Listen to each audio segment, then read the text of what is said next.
말씀은 로마서 10장 13절에서 15절까지입니다. 다 같이 합독하시겠습니다.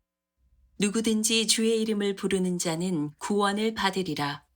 그런즉 그들이 믿지 아니하는 이를 어찌 부르리요? 듣지도 못한 이를 어찌 믿으리요?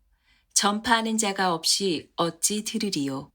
보내심을 받지 아니하였으면 어찌 전파하리요? 기록된 바 아름답도다 좋은 소식을 전하는 자들의 발이여 함과 같으니라. 아멘. 할렐루야. 네.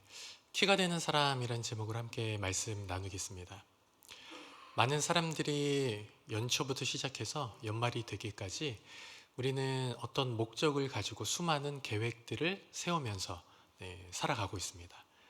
근거리의 단기 계획 또 중장기 계획들 끊임없이 이 계획을 세우고 이 계획을 성취하면서 우리가 살아가고 있죠. 신앙적인 면에 있어서는 어떨까요?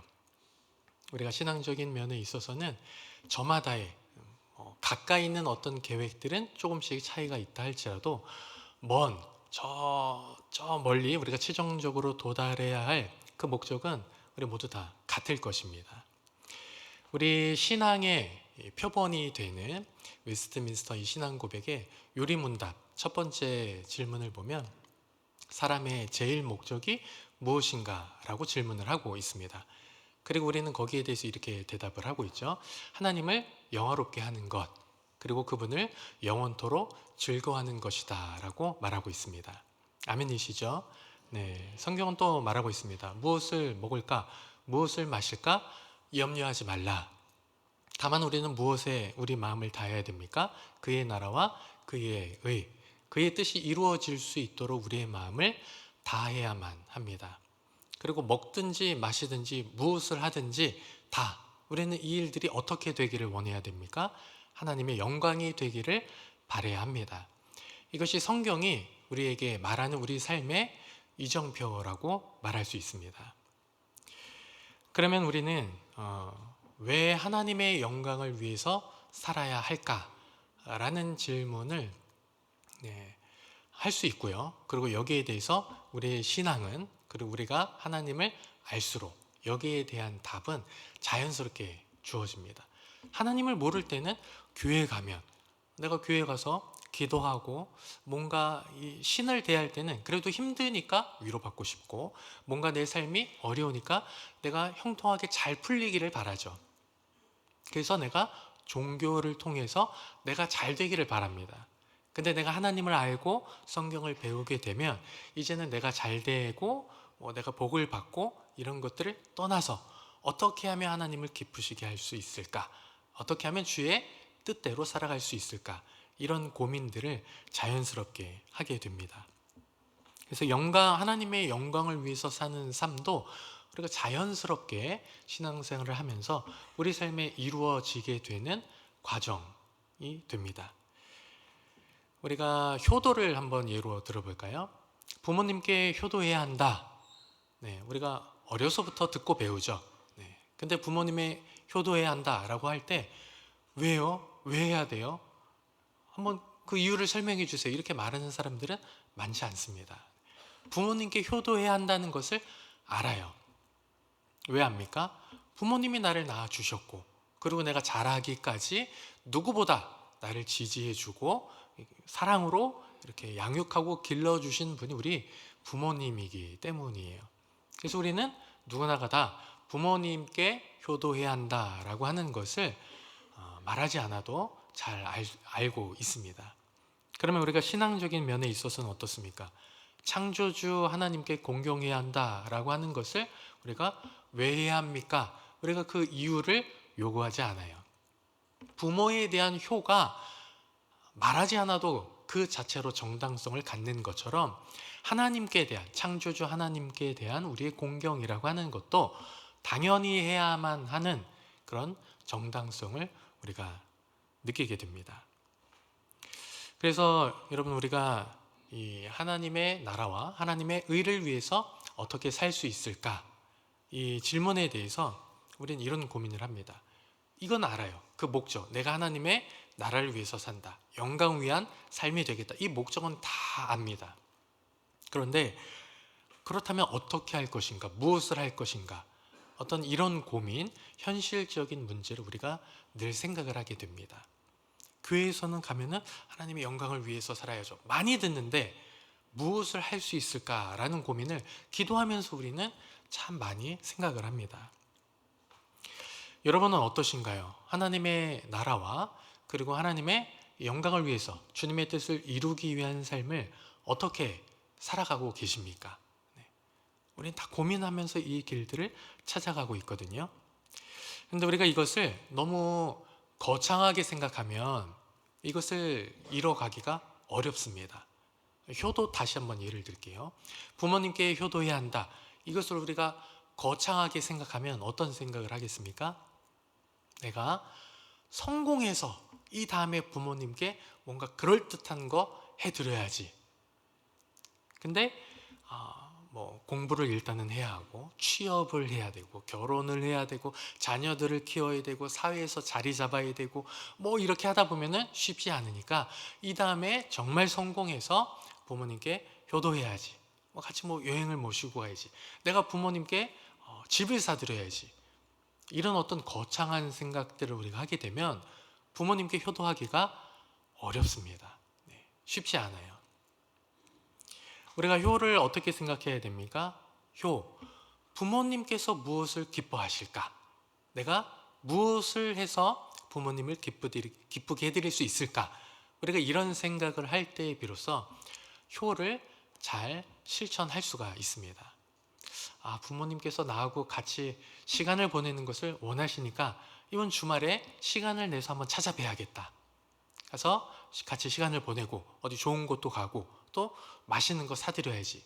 우리가 이렇게 생각을 하면 효를 실천할 수 있는 그런 효자, 효녀들이 될 수 있는 것이죠. 마찬가지로 우리가 이렇게 효도, 할 수 있는 것을 하는 것이 효도입니다. 큰 것 나중으로 미루는 것이 아니라 지금 내가 부모님을 위해서, 부모님을 기쁘게 할 수 있는 거 하면 효가 되는 거예요. 마찬가지로 우리가 하나님을 위해서 산다라고 하는 것도 현재 내가 하나님을 위해서 할 수 있는 것을 행동으로 옮기는 것이 우리들에게 필요합니다. 하나님의 나라, 우리는 하나님의 나라가 완성되기를 바라고 있어요.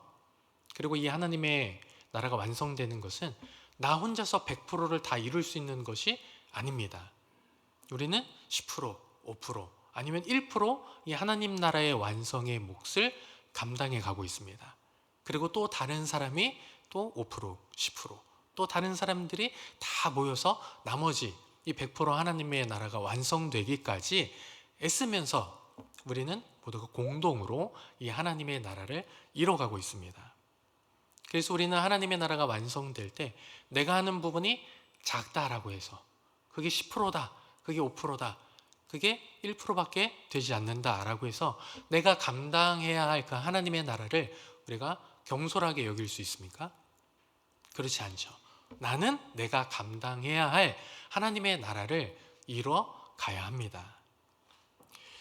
먼저 하나님의 역사를 보면 이 하나님 나라에 키가 되는 사람들이 있습니다. 키가 된다, 열쇠를 뜻하는데, 잠긴 것을 연다, 이게 어떤 의미를 갖습니까? 어떤 문제가 생겼을 때 이것을 해결할 수 있는 그 열쇠를 가졌다. 그래서 쉽게 말하면 결정적인 역할을 하는 사람을 뜻합니다. 키가 되는 사람, 그 사람이 그 문제를 해결하고 그 사람이 있을 때 뭔가 이것이 잘 굴러갈 수 있는 그런 이로운 유익한 사람이 된다라는 거죠. 예를 들어 볼까요? 열왕기하 우리 5장 2절에서 4절 말씀 함께 읽겠습니다. 전에 아람 사람이 떼를 지어 나가서 이스라엘 땅에서 어린 소녀 하나를 사로잡음에 그가 나아만의 아내에게 수종들더니 그의 여주인에게 이르되 우리 주인이 사마리아에 계신 선지자 앞에 계셨으면 좋겠나이다. 그가 그 나병을 고치리이다 하는지라. 나아만이 들어가서 그의 주인께 아뢰어 이르되 이스라엘 땅에서 온 소녀의 말이 이러이러하더이다 하니. 아멘. 지금 북이스라엘의 적대국인 시리아, 수리아, 아람의 군대 장관, 우리가 잘 알고 있는 나아만 장군의 이야기입니다. 이 나아만 장군은 아람에서 군대를 아주 잘 이끌어서 승리를 가져다 준 큰 용사입니다. 그래서 그날의 아주 존귀한 자이고 왕이 굉장히 아끼고 사랑하는 그런 사람입니다. 나라에서 가질 수 있는 명예와 권력과 이런 힘들을 다 가지고 있어요. 근데 이 사람에게 없는 것이 있습니다. 건강이 없죠. 네. 그래서 이에게는 나병이 있습니다. 그리고 우리가 잘 알고 있듯이 결과적으로 나아만 장군은 북이스라엘에 있는 선지자 엘리사를 찾아가서 그가 깨끗하게 고침을 받는 모습을 우리가 보게 됩니다. 그런데 이 치료의 발걸음을 움직인 사람이 누굽니까? 그냥 엘리사가 가까이 있었던 게 아니거든요. 엘리사를 그냥 만나서 그냥 우연히 고침을 받은 게 아니거든요. 지금 멀리 떨어져 있고 알지도 못하고 어떻게 보면 엘리사가 그런 능력이 있다 할지라도 그 혜택을 전혀 누릴 수 없는 상황이에요.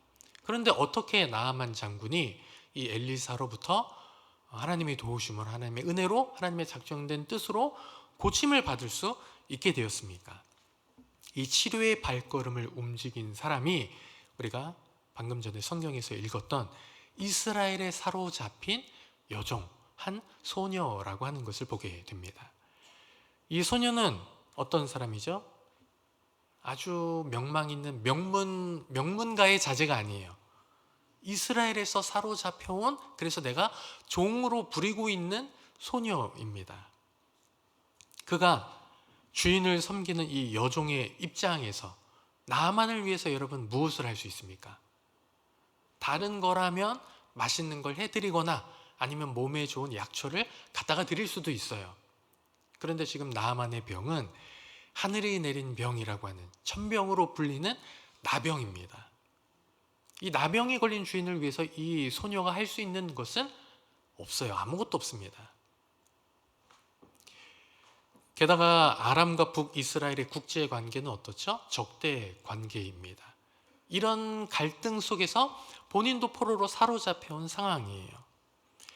나아만에게 엘리사를 이야기했다 해서 이 나아만 장군이 그를 찾아갈 수 있을지, 그리고 찾아갔다고 해도 엘리사가 실제 이 나아만 장군을 고쳐줄지, 그거는 알기 어려운 상황입니다. 어떻게 이렇게 일이 풀어졌는지 우리는 이제 놀라운 하나님의 역사로 볼 뿐이지, 실제 이런 일들이, 이런 상황이 벌어진다고 하면 되게 어려운 일이에요. 아주 견고한 이 소녀의 앞에는 아주 견고한, 풀 수 없는, 해결할 수 없는 그런 견고한 상황의 벽이 놓여져 있습니다. 그리고 포로된 여종으로서 주인에게 그렇게 해야 합니다 라고 강권하거나 어떻게 이 주인을 대등하게 대화를 하면서 뭐 이렇게 설득을 하고 그럴 수 있는 존재가 아니에요. 그냥 조심스럽게 자기의 의견을, 자기의 바람을 이야기할 뿐입니다. 이런 어떤 상황의 벽, 신분의 벽, 아무것도 할 수 없는 이런 상황 속에서 소녀가 한 일들은 여러분 무엇이었습니까? 어떤 대단한 일을 한 게 아닙니다. 어떤 큰 일을 한 게 아니에요. 주인님께서 사마리아에 있는 선지자를 만날 수만 있다면 좋겠습니다. 그러면 그분이 당신의 나병을 고쳐줄 것입니다. 이 주인에게 자기가 생각하는 자기의 바람을 말할 뿐이에요. 이 소녀가 나아만이 고침받는 데 있어서 아주 50%의 지대한 영향을 미쳤다라거나 아주 80%의 큰 영향을 준 게 아닙니다. 이 소녀가 한 일은 지극히 작은 역할이에요. 한 10% 정도 했을까요? 아니면 5% 정도 했을까요? 이 소녀가 나아만 장군을 위해서 한 일은 지극히 작은 일입니다. 이 여종은 보잘것없는 소녀예요. 종이고 또 이방에서 온 여인이고 나이도 어리고 무엇 하나 잘 알 수 있는, 그가 하는 말이 어떤 신뢰할 만한 그런 대상이 아닙니다. 만약에 나아만 장군이 나병에 걸리지 않은 그 이전에 아무 아쉬울 것 없는 그런 상황이었다라면 이 소녀가 어떤 말을 해도 무시했겠죠. 네가 뭘 아냐? 이 나라에 얼마나 대단한 사람들이 있는지, 어떤 방법들이 있는지, 어떤 의학적인 지식들이 있는지 네가 뭘 아냐? 아마 무시받았을 거예요. 그런데 지금 나아만의 상황은 어떻습니까? 아무도 이 자신의 병을 고쳐줄 수 있는 사람이 없습니다. 그냥 절박한 상황이 준비되었을 뿐이에요. 그리고 여종의 이 작은 소리가 마치 사막의 오아시스처럼, 그리고 절벽에 매달려서 그 구명줄을 기다리고 있는 사람처럼 그 심정으로 이 여종의 말이 의미 있게 들렸을 것입니다. 여러분, 하나님의 사역이 지금 이 사건들을 보면 어떻게 시작되었습니까? 하나님의 사역이 아주 작은 여종의 말 한마디로 시작이 되었습니다. 큰일, 대단한 일을 하는 게 아니에요. 그냥 그분을 만나면 된다라고 그 말을 전달했을 뿐입니다. 그 소녀가 나아만이 고침을 받는데 키가 되었다라는 것이죠. 또 다른 예가 있습니다. 페르시아에서 아각 사람 아만이 이스라엘 민족을 다 죽이려고 합니다.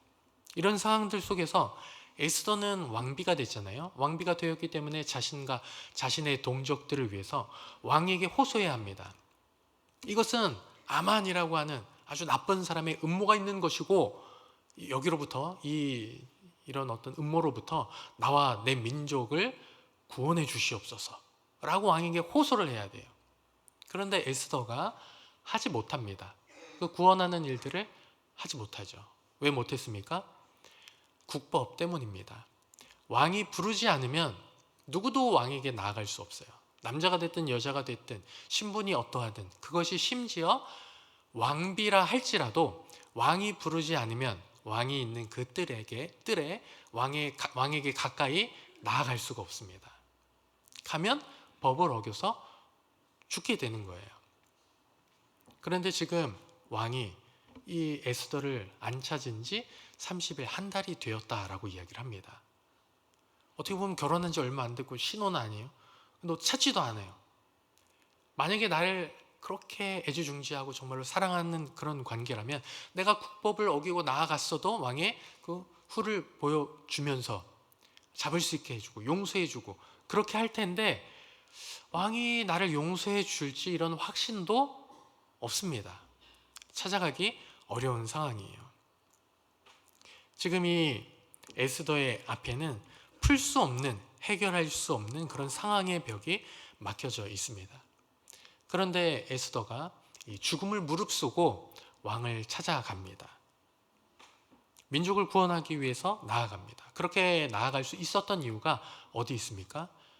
사촌 오빠 되는 모르드게의 말 때문이에요. 우리 에스더 4장 14절 말씀 함께 읽겠습니다. 내가 왕후의 자리를 얻은 것이 이때를 위함이 아닌지 누가 알겠느냐. 모르드게가 볼 때 에스더가 왕비가 되었다라고 하는 것은 놀라운 일입니다. 사로잡힌 자가 왕비가 되었습니다. 하나님의 은혜예요. 하나님께서 하신 일이죠. 그렇다면 하나님의 분명한 뜻이 있을 겁니다. 도대체 그 뜻이 뭔가? 그가 왕비가 되어서 우리 이스라엘 민족을 구원하는데 하나님의 계획하심이 있지 않을까라고 하는 하나님의 뜻을 생각하게 됩니다. 만약에 에스더를 왕비로 세운 것이 하나님의 뜻이라면, 그를 왕비로 세워서 이스라엘 민족을 구원하려고 한다면 에스더가 국법을 어기고 왕에게 나아간다 할지라도 그 나중은 누가 책임집니까? 에스더나 모르드게가 아니라 이렇게 뜻하신 하나님께서 책임지실 거예요. 국법을 어겼다 할지라도, 되지 않는 상황 가운데 나아갔다 할지라도 결국은 이를 푸시고 이스라엘 민족을 구원으로 이끄시는 그 일을 하나님께서 하실 것입니다. 그리고 내가 죽더라도 이스라엘 민족을 구원하기 위해서 이 에스더는 왕에게 호소해야 돼요. 죽더라도 내 민족 살려달라고 호소해야 돼요. 왜냐하면 그것이 내가 죽더라도 왕비가 돼서 가까이에서 왕에게 호소할 수 있는, 그것이 하나님께서 나를 왕비로 세운 뜻이라고 생각을 했기 때문입니다. 죽으나 사나 왕비가 된 이유는 이스라엘 민족의 구원 때문이에요. 이것이 하나님의 뜻이라고 생각을 하고 에스더는 왕에게 나아갔던 것입니다.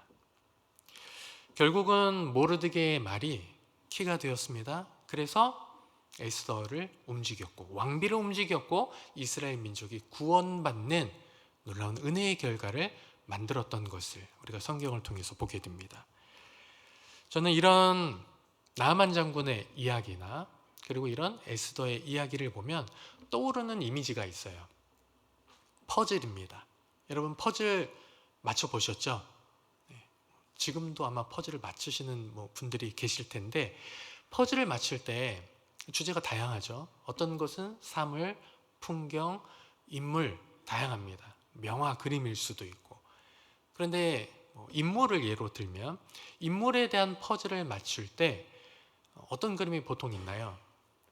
어떤 영화가 됐든 아니면 어떤 이야기가 됐든 주인공이 되는 사람이 가운데 자리를 잡습니다. 그래서 어떤 의미 있는 멋있는 행동을 딱 하고 있고 주변에 이제 들러리들이 있어요. 그런데 이 퍼즐을 맞출 때 여러분, 퍼즐의 시작은 무엇으로부터 시작합니까?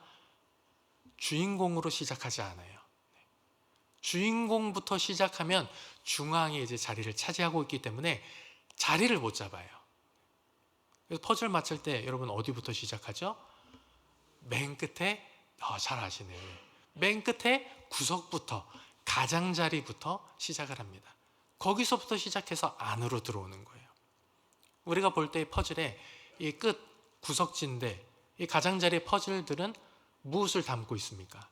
의미 없어요. 거기에는 중요한 게 없습니다.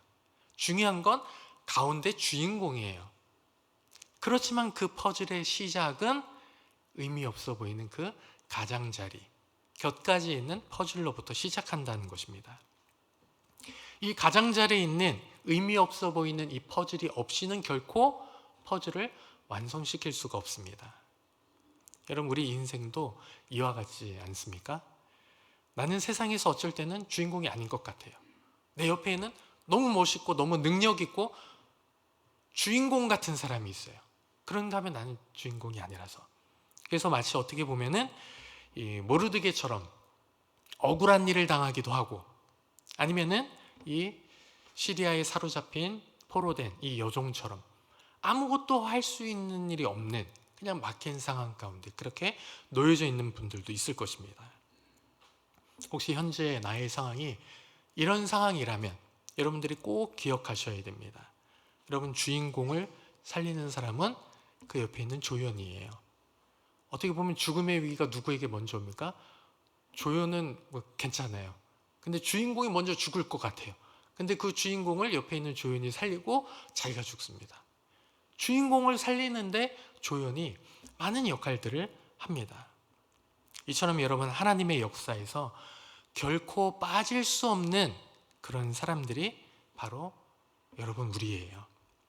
조연 같은 인생이어도, 세상에서 누가 주목하지 않는 것 같아도, 그냥 퍼즐에 의미 없는 곁가지 같아도 하나님 역사에 결코 빠질 수 없는 그런 인생이 우리 인생이라는 것입니다.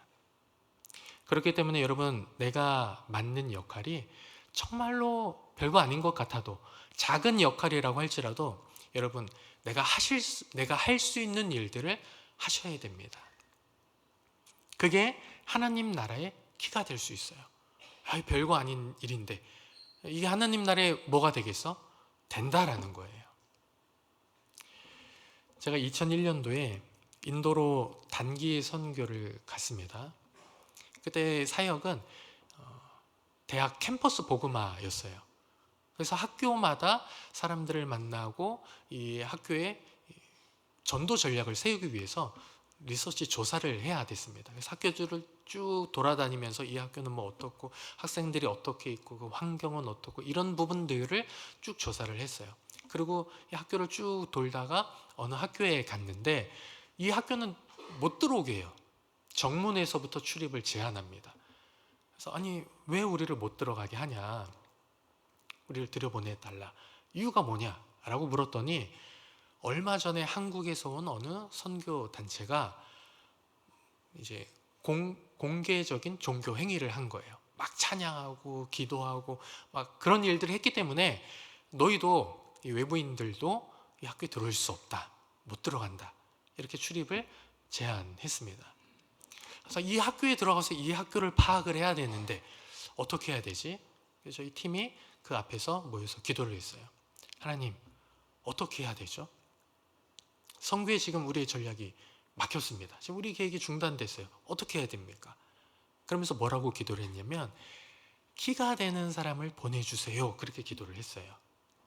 그리고 기도하고 있는데 저기 운동장에서 막 농구하다가 어떤 학생이 이제 운동을 마치고 집에 가기 위해서 정문을 나오는데 보니까 까만 머리에 동양인이에요. 막 뛰어가서 말을 걸었습니다. 그랬더니 이 학교의 유학원 한국 사람인 거예요. 거기서 어떻게 한국 사람을 만날 수 있는지, 그래서 그 형제하고 이제 연락처를 주고 받으면서 이제 이야기를 하고 학교에 대한 정보를 얻으면서 그 리서치 정보에 대한 도움을 받았던 기억이 있습니다. 그래서 우리 팀이 그 형제를 위해서 기도할 때에도 앞으로도 이 현지 선교사님과 좋은 역할들을 잘해서 학교 복음화에 키가 되는 사람이 되었으면 좋겠다, 그렇게 기도했던 기억이 있습니다. 여러분, 키가 되는 사람이 되십시오. 네. 세상에서 좀 무언가 할 수 있는 사람이 되세요. 네, 특별히 하나님 나라에서 키가 되는 사람이 되시기를 바랍니다. 우리가 이 땅에서 얻을 수 있는 영광, 명예, 많은 것들이 있어요. 그러나 땅의 영광은 땅의 칭찬으로 끝납니다. 여기서 끝나는 거예요. 그러나 우리가 하나님 나라의 키가 되고 그 구원 역사의 키가 되어서 하늘의 영광을 우리가 얻을 때에는 하늘의 별과 같이 사라지지 아니하는 하나님의 칭찬이 영원히 우리에게 있을 것입니다. 그래서 둘째, 구원 역사에도 키가 되는 사람이 있습니다. 우리 사도행전 10장 2절을 보면은 로마의 백부장인 고넬료라고 하는 사람이 나옵니다. 이 고넬료는 사람들에게 보여지기에 하나님을 경외하는 사람이었어요. 회당을 오고 가면서 말씀을 듣고 거기서 기도하고 또 하나님을 향한 이 말 그대로 경건한 사람, 하나님께서 기뻐하시는 태도를 행동으로 실천합니다. 그래서 기도하고 이런 어떤 의식적으로만 경건한 것이 아니라 실제 행동으로 구제하면서 자신의 경건을 베푸는 그런 아주 좋은 사람이었어요.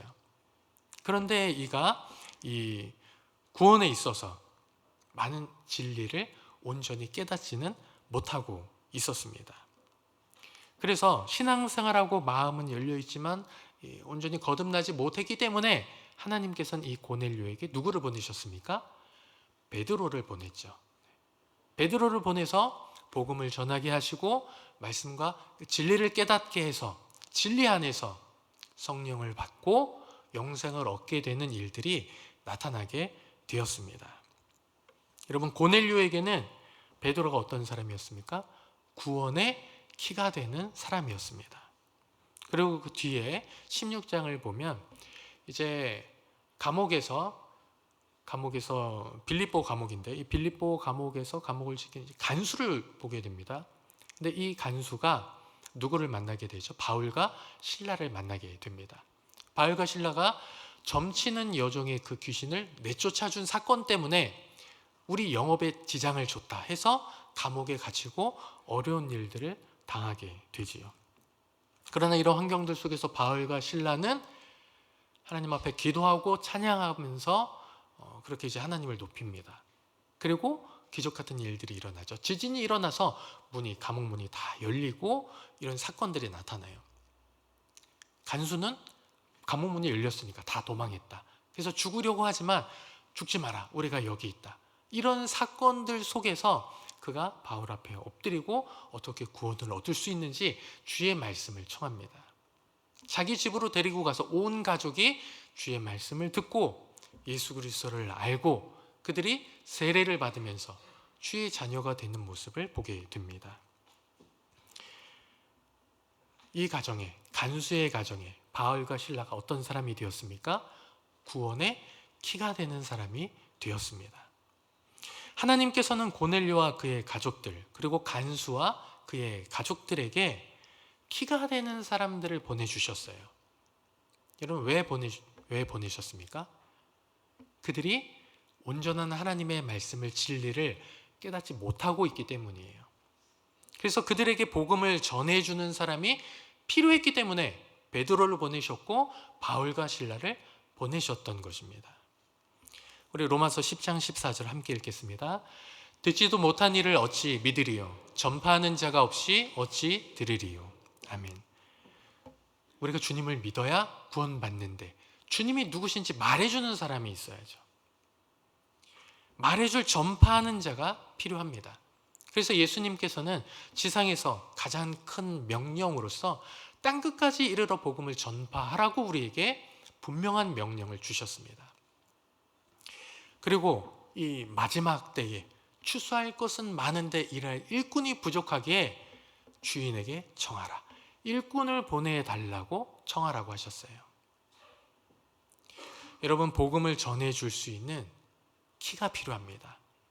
그리고 오늘날 우리가 이 하나님 나라를 완성시키는데 복음을 전달할 수 있는 구원의 키가 되어야만 합니다. 그렇다면 나는 누구에게 복음을 전해야 할까요? 우리가 누가복음 10장 29절을 보면은 율법학자가 어떻게 영생을 얻을 수 있는지 질문을 하고 또 자기를 옳게 보이면서 이런 질문을 합니다. 누가 내 이웃입니까? 나는 이웃에게 사랑을 실천합니다. 누가 내 이웃입니까? 이런 질문을 해요. 같은 질문을 해볼까요? 주의 뜻은 우리가 복음을 전하는 것입니다. 그러면 우리가 누구에게 복음을 전해야 할까요? 강도당한 사람에게 자비가 필요한 것처럼 죄인된 모든 사람들에게는 복음이 필요합니다. 자비를 베푸는 자가 되어라. 누구에게 자비를 베풀어야 됩니까? 강도당한 사람처럼 그 자비가 절실하게 필요한 사람을 찾아가야 되는 거예요. 우리가 복음을 전해야 됩니다. 복음 누구에게 전하시겠습니까? 이 복음이 누구에게 얼마나 필요한지 그 절실한, 우리가 볼 때 저 사람은 저렇게 살다가 분명히 지옥 간다, 이런 사람들이 여러분 있죠. 저 사람은 정말 너무 악한 사람이야, 너무 나쁜 사람이야. 의인에서 저 멀리 주인의 가까이 있는 사람들, 그 구원이 필요한 사람들, 복음이 필요한 사람들, 하나님의 용서와 자비가 필요한 사람들, 우리가 그런 사람들에게 복음을 전해야겠죠. 사도행전에 고넬료와 간수를 제가 예로 들었습니다. 여러분, 이 사람들의 경우를 생각해 보면 키가 되는 이 관계, 복음을 들은 사람과 전한 사람, 이들의 관계는 어떤 관계입니까? 친밀한 관계는 아닐 뿐더러 알고 있었던 지인 관계도 아니에요. 전혀 알지 못했던 사람입니다. 그리고 오히려 불편한 관계예요. 고넬료는 아무리 경건하다고 해도 이방인입니다. 베드로가 그를 만나서 교제하고 그에게 말씀을 전하고 이런 일들은 나중에도 다 책망했어요. 어떻게 네가 그럴 수 있냐? 어떻게? 이건 내가 한 일이 아니라 하나님께서 보내셔서 하나님께서 하신 일이다. 이런 이야기들을 이제 하잖아요. 내가 이방인을 만난다라고 하는 것은 껄끄러운, 굉장히 좋지 않은 그런 관계였습니다. 바울은 어떻습니까? 좋은 환경에서 뭐 사업하다가 아니면 뭐 길 가다가 아니면 우연히 그렇게 만난 게 아니에요. 감옥에서 좋지 않은 만남을 만나게 된 겁니다.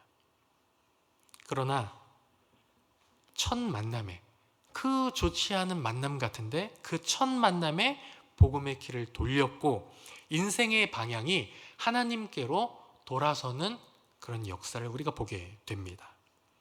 여러분, 좋지 않은 만남이어도, 첫 만남이어도, 관계를 쌓지 않아도 하나님께서 이런 일들을 하신다라는 거예요. 그러면 우리가 지속적으로 관계하는, 신뢰하는 이런 사랑의 관계 속에는 얼마나 더 하나님께서 역사하시는 일들이 나타나겠습니까? 그래서 우리는 누구에게나 복음을 전할 수 있도록 이 기회를 잡아야 하는 거예요. 여러분, 복음을 전할 수 있는 기회를 잡으시길 바랍니다. 이야기는, 기회를 잡으라는 이야기는 놓치지 말라는 거예요. 우리 주변에 있기 때문에. 그런데 아무리 생각을 해봐도 내 주변에는 도저히 믿는 사람밖에 없다. 나는 어디 가서 복음을 전하고 싶은데 복음을 전할 곳이 없다. 여러분, 그런 분들 계세요? 네, 계십니까? 네, 계시면 화요일날 열린 전도대에 오시면 됩니다. 네, 지옥 전도에 힘쓰시면 됩니다.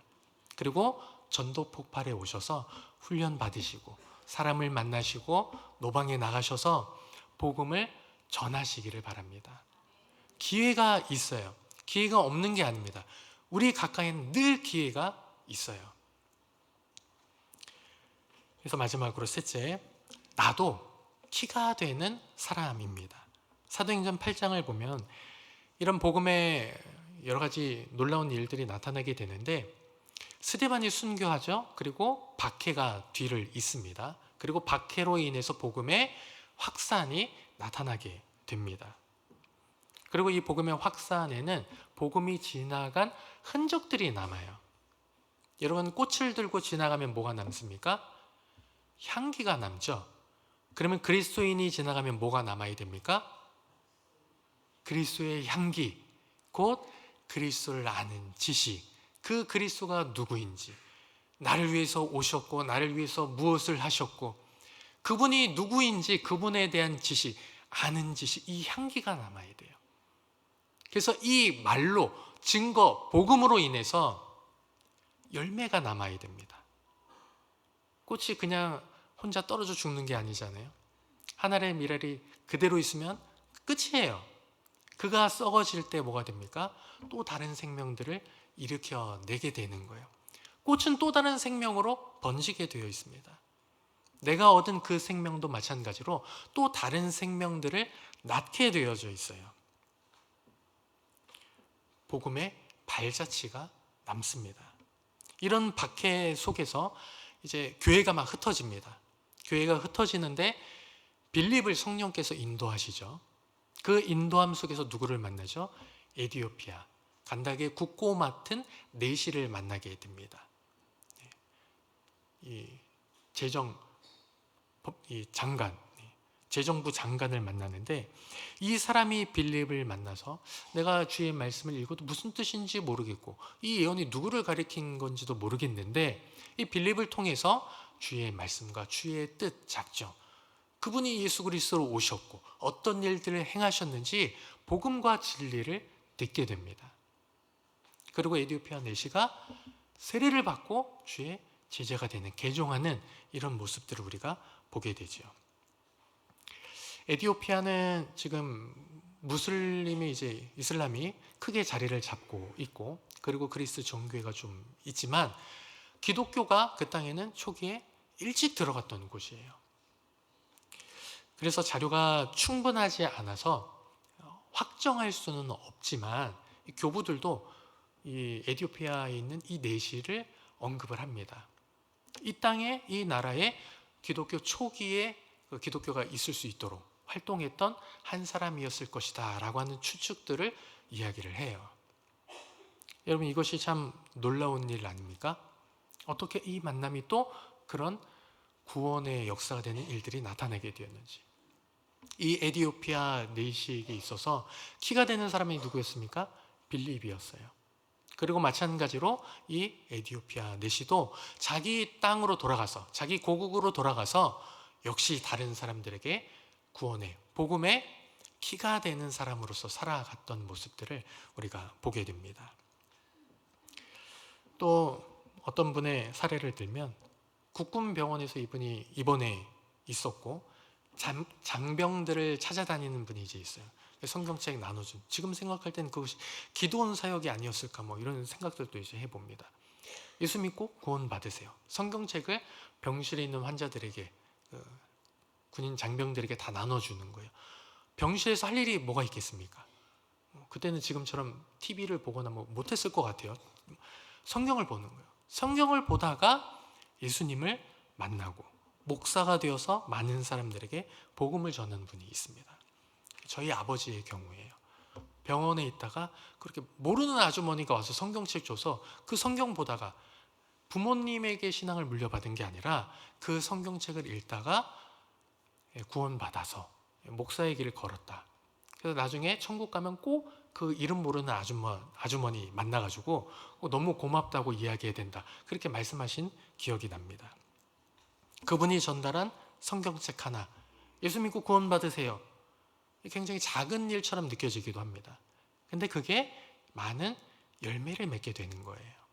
그 집에 또 목사가 나오고 계속 이렇게 되면 얼마나 이게 또 큰 열매가 됩니까? 저한테도 비슷한 분이 계셨어요. 키가 되는 사람. 제가 중2 때 수련회를 갔습니다. 중고등부 연합 수련회였는데 그때 이제 하나님을 만나기 전이어서 그때는 이제 설교 끝나고 나서 기도회를 진짜 길게 했어요.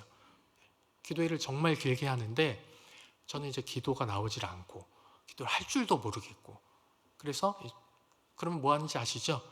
주변 사람들 구경합니다. 네. 저 사람은 왜 저렇게 눈물을 흘리는지 저 선배가 왜 저러는지 선생님들이 이제 붙잡고 돌아다니면서 기도하잖아요. 기도 붙잡으면 기도하는 척하고 지나가면 눈 뜨고 이 사람 구경하고 저 사람 구경하고 그러고 있었어요. 근데 한 선생님이 저를 붙들고 막 우는 거예요. 그렇게 울어요. 왜 마음을 열지 못하니? 그러면서 자기 가슴을 치면서 기도하면 그럴 텐데 제 가슴을 막 쳐요. 막 가슴을 치면서 왜 마음을 열지 못하니? 이러면서 막 우시는 거예요. 그분이 저를 붙들고 그렇게 기도하는데 처음에는 당황스럽죠. 왜 이러시나? 잘 모르겠어요. 그 선생님이 우리 중등부 선생님이 아니에요. 모르겠는데 그분이 저를 왜 울면서 이렇게 기도를 하시지? 근데 그게 좀 지나니까 그 당황이 제가 막 눈물이 나더라고요. 감정이 눈물이 나면 뭐 그럴 수 있는데 하나님께서 은혜를 주셔서 네가 기도해야 돼 뭐 막 이렇게 설명했으면 되지 않았을 거예요. 근데 그분이 붙잡고 울면서 기도를 하는데 제 안에서부터 죄가 깨달아지는 거예요. 아, 내가 죄인이구나. 내가 지금까지 죄를 짓고 살았구나. 죄를 고백하고 회개하면서 주 앞에 회심하는 영적 경험을 제가 처음 경험을 하게 됩니다.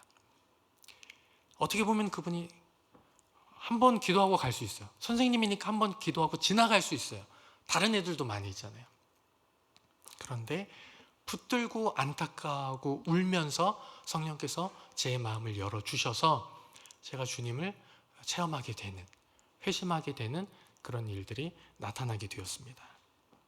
저한테는 그분이, 저는 기도도 할 줄 몰라가지고 그냥 구경하고 있었는데 그분이 그렇게 해주고 가니까 기도가 계속 나오는 거예요. 그래서 그분이 누군지 지금까지도 몰라요. 네. 그 교회 안에 있었는데도 누가 저를 기도하고 갔는지도 몰라요. 그냥 기도하느라고요. 저한테는 그분이 구원의 키가 되는 한 사람이었습니다. 인도네시아 단기 선교팀이 선교를 잘 마치고 돌아왔습니다. 단기 선교팀이 만난 그 선교의 현장 가운데 분명히 누군가에게 구원의 키가 되었을 것이다 라고 저는 믿습니다. 또 여름 성경학교를 진행을 하고 또 이어서도 성경학교 수련회 청소년 여름 사역들을 이제 진행을 하게 됩니다. 그리고 여기에서도 마찬가지로 누군가 교사로 섬기신다면 그 학생들에게 교사 선생님들이 구원의 키가 될 수 있을 것입니다. 2부 때도 이야기를 했으니까 아마 이번 수련회는 가슴을 치는 분들이 좀 생기실 것 같아요. 단기 선교나 내가 여름 성경학교에 참여하지 못한다. 그러면 여러분 우리가 무엇을 할 수 있습니까? 내가 할 수 있는 일을 하면 되는 거예요. 선교를 갈 수 있으면 동참하는 것이고 내가 교사로 봉사할 수 있으면 헌신하는 것이고 내가 그걸 못하면 관심을 가지고 기도하면 되는 겁니다. 선교지를 위해서, 선교사님을 위해서, 선교 사역을 위해서, 다음 세대를 위해서 기도하고 함께 마음을 실어주고 격려해주면 되는 거예요. 나의 삶 속에서 내가 선교를 가지 못한다 할지라도 선교사로서의 삶을 살아가면 되는 것입니다. 복음을 나누면서 살아가면 되는 거예요.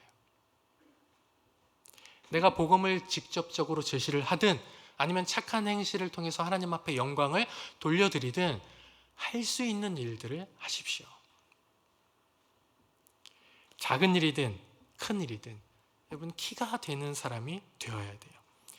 그래서 하나님의 나라를 위한 여러분의 걸음이 복음의 발자취가 되어서 우리가 지나가는 자리마다 예수 그리스도를 만나는 이 구원의 열쇠가 주렁주렁 열려서 수많은 열매들이 하나님 앞에 맺어지기를 주님의 이름으로 축복합니다.